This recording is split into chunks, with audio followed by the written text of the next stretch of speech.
আপনার বাচ্চা সোয়াবিন খেতে পছন্দ করে না? এইভাবে একবার বানিয়ে দিন, বুঝতেই পারবেন না কি খাচ্ছে। সোয়াবিনটা খুব ভালোভাবে জল দিয়ে সেদ্ধ করে জল পাল্টে পাল্টে ধুয়ে জলটা ভালোভাবে চিপে ফেলে দিয়ে একটা মিক্সিং জারে নিয়ে নিলাম। এতে 2 ইঞ্চি মতন আদা, পরিমাণ মতন ঝাল মানে কাঁচা লঙ্কা, সামান্য লবণ আর 3-4 চামচ মতন ওটস দিয়ে নিতে হবে। ওটসটা দেওয়ার ফলে এই টিফিনটা ভারী হবে, বাচ্চার পেটে বেশ কিছুক্ষণ থাকবে আর এর বাইন্ডিংটাও খুব ভালো হবে।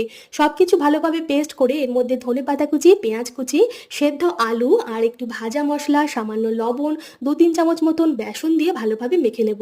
আপনারা চাইলে এর মধ্যে পছন্দ মতো যে কোনো সবজি মিহি করে কুচিয়ে দিয়ে দিতে পারেন।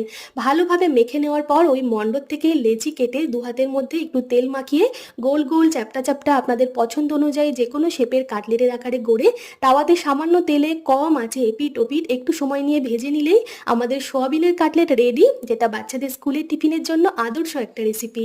কেমন লাগলো জানাবেন।